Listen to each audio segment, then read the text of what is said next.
Well, good afternoon. Welcome to the Castillo de San Marcos. My name is Gavin Hernandez. Everybody knows me as Galen.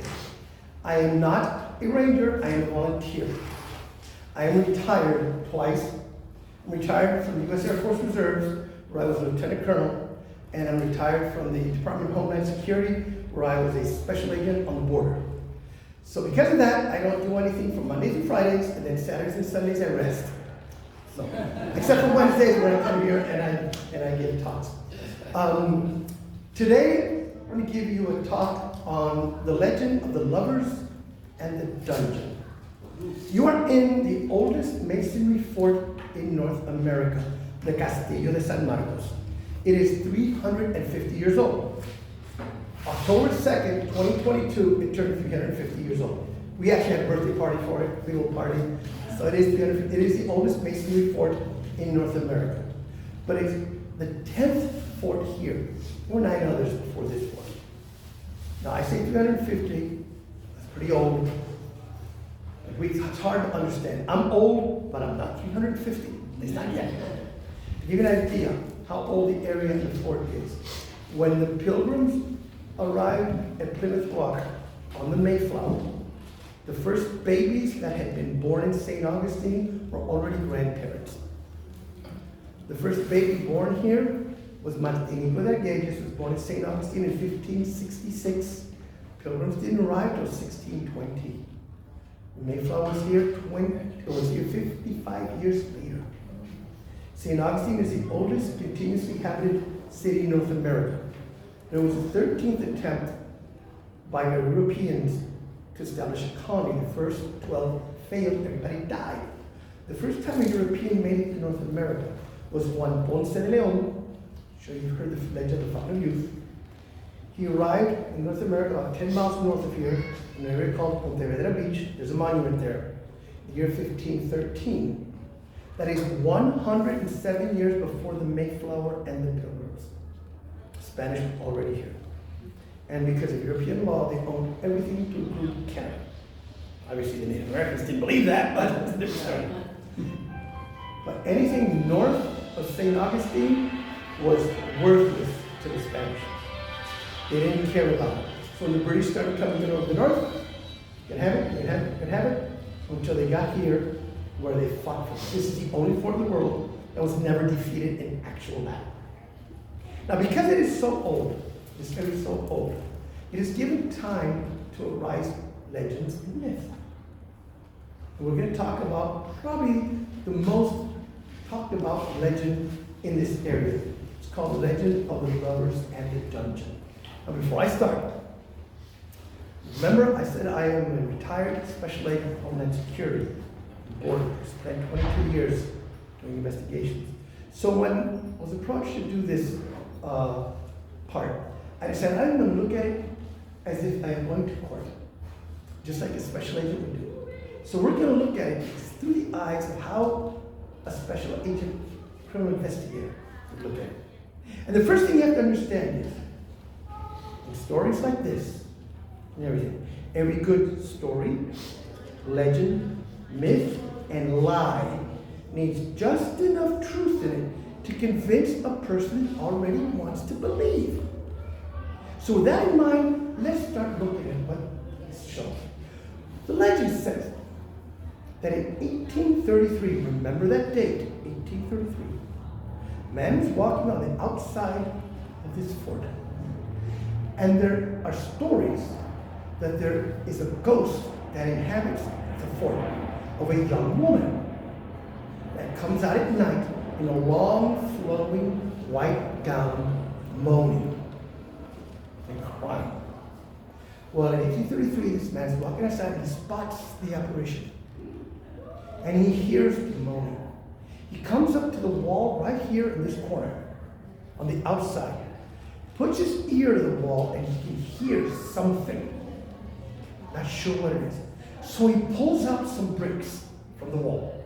And when he peers inside, he finds a stack of bones. A dungeon full of bones and 2 bodies shackled to the wall, dead. He immediately realizes what he has found. he has found the remains of Dolores Marti and Manuel Abella, two lovers who had disappeared back in 1784. So, what had happened, according to legend, in 1784, a Colonel Gonzalo Marti is assigned to St. Augustine to take command of the fort. So he arrives in 1784. Remember that date too, 1784. When he gets here, he comes with his young wife, Dolores Marti.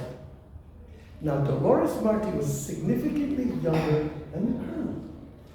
And Dolores was known to wear only one specific perfume. Perfume you could not get in the New World. You could only get it in Spain. That's the only perfume she wore. Now, Colonel Marti gets here, becomes the commander of the fort. But it is so much work that they assign him an assistant, a young captain named Manuel Abella. Now, the colonel is so engrossed in running the fort that he neglects his young wife, who seeks refuge in Manuel Abella's arms. One day, Manuel Abella is, in the morning, is briefing Colonel Marti, and Colonel Marti smells his wife's perfume on Manuel. And he realizes they are having an affair. The next day, Dolores is nowhere to be found, neither is Manuel Abella, Captain Abella. So when he's asked, what happened to your wife? He says that she had gotten sick, had gone off to live with her aunt, and after that she would be returning to Spain. And when asked what happened to Captain Abella, he said, oh, he was reassigned on special duty to Havana, Cuba. Now, the people in the area thought something's not right, because the day before, Dolores was perfectly healthy. And my Captain Abella would have never left St. Augustine without saying goodbye to his troops. So they thought something was not right. But he was the colonel, he was in charge of the fort, nobody questioned it. Now, fast forward to 1833. That gentleman is walking outside when he hears the moaning, pulls out the bricks, and finds the two shackled bodies of Manuel Abella and Dolores Marti.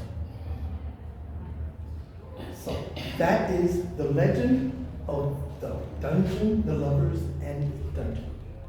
If you take some of the ghost tours, that's the biggest legend they're going to talk to you about.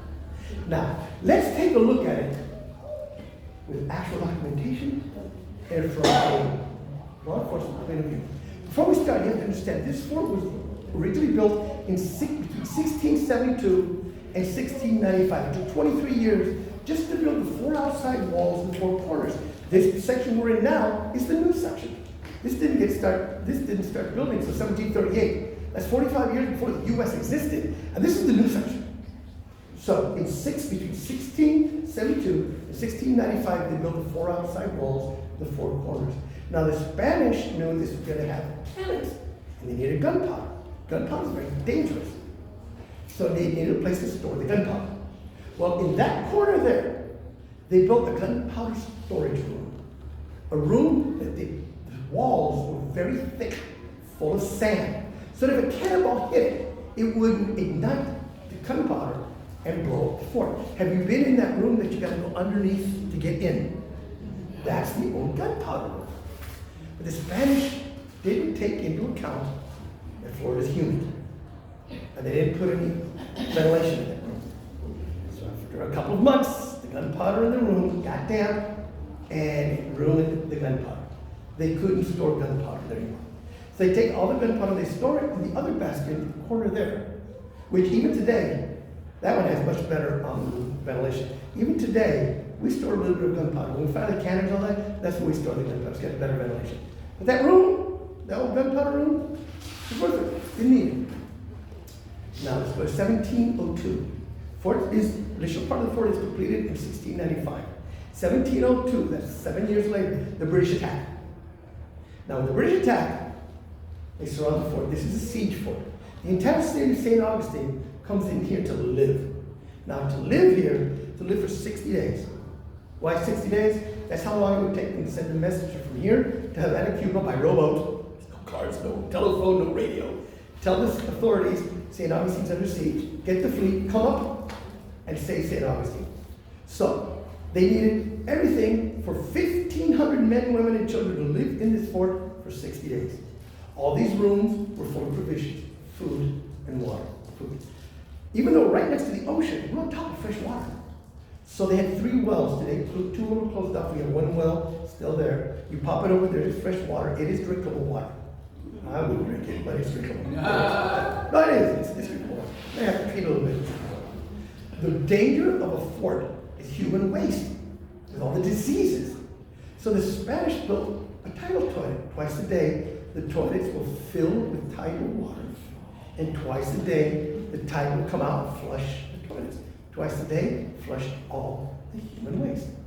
The moat around the fort, hate to tell you this, moats do not have water in it. That's Hollywood. Oh my God. The moats do not have water. Now, that moat it's a dry moat. That's where they put their cows, their sheep, their pigs. So they have fresh meat. The bullets, the cannibals fly over them, they have fresh meat. But what do you do with the garbage? You can't go out and throw it away. British will kill you. But they have this room that has no ventilation. It's not being used for anything. So for 60 days, all their garbage, all meat bones are thrown in that room. Because they eat everything else, except bones, cow bones, pig bones, sheep bones. They throw it in there. So they're ready to get it set. The British attack. Spanish artillery is out of practice. So they go to fire one of the cannons. They overload the cannon. The cannon explodes. It kills 3 Spanish soldiers and severely wounds 5 of them. Of the 5, 1 had to get his arm amputated, 1 had to get a leg amputated. What do you do with an arm and a leg when you can't go outside to bury it? Where do you throw it? In the garbage. So they throw it in the garbage.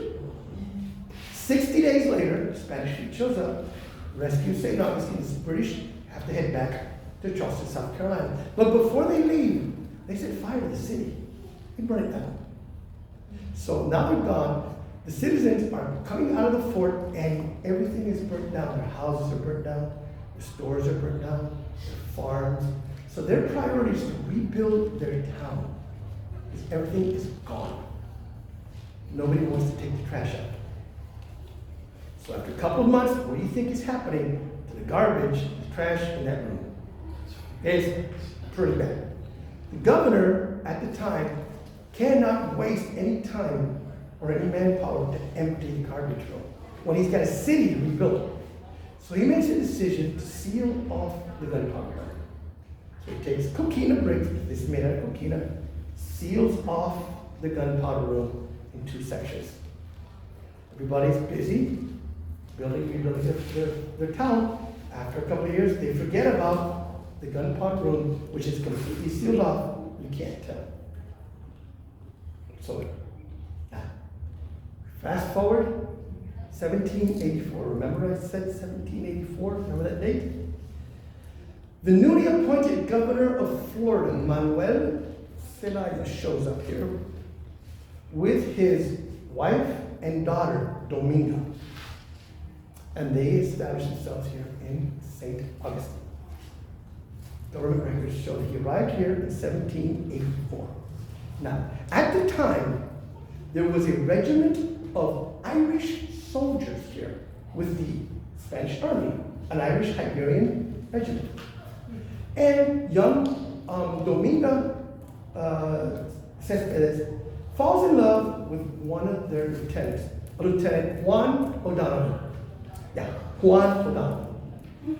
But Juan, first of all, is not a nobleman, like the Zelaya family. Not a nobleman. 2, as a lieutenant, he doesn't make enough money to give Dominga the life she deserves. And 3, he isn't even Spanish. He's Irish. So the governor prohibits the marriage. The guys cannot. 1785, the next year, The governor is giving a formal party and has all the officers for the Irish Hibernian Regiment at this party. It's a very large party at the governor's house downtown. Since it's a formal party, Dominga would have been wearing, as a young woman, a long, flowing white dress.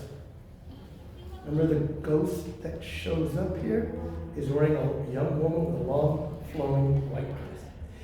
During that party in 1785, government documents show that at some point, Dominga and Juan sneak out of the party. They go to their friend Angela Wett's house, and they call a priest saying that Angela is very sick. When Father O'Reilly shows up, Dominga and Juan recite their wedding vows. And since they recited their vows in front of a priest with witnesses, it is a legal marriage documented in the Catholic record. Now they go back to the party and they announce they got married, and everything goes down this. The documents write, the government document says that her mother breaks down in tears and is had to be taken out of the party, just tearful. Her father is furious, so he has Juan arrested because Juan has gotten married without getting permission from his commander, which was required. And since he gets arrested, he's going to be tried. The trial is in Havana, Cuba. So he shipped off to Havana. Remember Manuel Abella, where he went to? Allegedly. Now, after a while, the governor realizes his daughter really does love this Irishman. So he starts writing letters to the military authorities in Havana and to the King of Spain. They're in the Spanish government records, pleading for leniency on Juan. 1797, the military authorities decide, okay, they release him. He comes back to St. Augustine and gets an actual formal wedding. It's in the church records, and they get an actual big wedding. The next year, 1788, their son is born and is baptized in the church records. In 1790, Governor Celaya's last day, he gets sent back. He's no longer the governor. He goes back, takes Dominga and Juan to Havana, Cuba. In 1797, there's records where Dominga gets married again. There's no mention of Juan. Now, during the time, there was a yellow fever pandemic going on. More than likely, Juan died during that yellow fever pandemic, and Dominga remarries. These are all either military records, government records, or church documents. Now we fast forward to 1833. Remember the date, 1833? This is now an American fort, called Fort Marion. The U.S. Army has sent a recent graduate of West Point, Lieutenant Stephen Tuttle, as an engineer, to take a look at this fort and see if it is, what is the structural integrity of this fort? Is it worth keeping? By the way, Tuttle didn't want to be here, but he came down. He is doing a structural study of this fort. And he's up on top of that bastion. He's checking the floor, and a hole opens up on the floor. Oh, no. He looks down, they break it open, they look down, and there's something down there. When they come into the bastion, it's just the wall. There's no hole in the ceiling. So they go back up, and they lower Tuttle, the rope, and a lamp. When he gets down there, he finds a pile of bones to include a human arm and a human leg from two different people. Soon after that, 1833, is when the legend of the lovers and the dungeon starts. Now, let's take a look at the evidence. First of all, this fort, even though we're right next to the ocean, we're on top of fresh water. If you dig about 10, 15 feet, you're going to hit the water. So digging a dungeon into this fort is impossible unless you want a swimming pool. So you can't have a dungeon. The closest thing you have is that room. But that room, it's been documented, that was an old gunpowder room that had no ventilation. And that during the siege of 1702, that's where they threw all the garbage, including the cow, pig, sheep bones. And because of the accident or the with the cannon, which is documented. And by the way, the remains of that cannon is in that room over there. You can go see the cannon. What's left of it? It's an 18-pounder, maybe 12 feet long. It's only about this much left. The rest is blew away. It's still there. We still have it there. So it's documented that arm and that leg came from two different artillerymen. That's why they were there. The room was sealed off because nobody wanted to take out the trash. And it was more important to rebuild St. Augustine. In 1784, there is absolutely no documentation of a Colonel Marty or a Captain Abella. Now, if a Colonel Marty had been in this fort in command, he would have signed hundreds of documents, orders. He would have signed promotions. He would have signed actions, adverse actions. He would have signed papers buying things, hundreds of them. There's absolutely no documentation of a Colonel Marty signing anything. And in the military records for that entire time, don't show a Colonel Marty anywhere. Captain Abella does not show up on any military roster of the time. None whatsoever. And as a captain, he would have been the highest ranking person in this fort. Absolutely no record. But there is a record in 1784, well, Zelaya coming here, becoming governor, with his daughter, Dominga. There's records of that. There's records of her escaping from getting away from the party to get married. It's in the church documents. It was a legal marriage. There are documents in Cuba where Juan O'Donovan was processed, and he's on the roster here in St. Augustine in the Irish Hibernian Regiment. His name's right on there. Everybody else. There's records of them getting married the second time and their son being born and baptized. All that's in the church records. There are records in the Department of the Army, U.S. Department of Army, of Lieutenant Stephen Tull's report on Fort Marion in 1834 about how the structure was and how they found that hole, how they found the bones, how they found that structure. This fort is made out of coquina, which is shut, not bricks, like the legend says. And the walls at the bottom of the fort are up to 19 feet thick. You're not going to pull a couple of bricks out to get in there. And the walls are 19 feet thick, made out of coquina. If you put your ear to something, you might hear something. You know how people put shells to their ear, they can hear the ocean? Same thing. So you put your hand, and it's really quiet, you can hear something. When Dominga Zelaya got away from the party, she would have been wearing a long, white, flowing dress. It was a formal party, which is what the legend says the apparition ghost walks around here. Wait. So when you put all of this together, you can see how an imaginative mind could have put all these small pieces together and come up with this fantastic story of the lovers and the dungeon. It's a great story. It really is.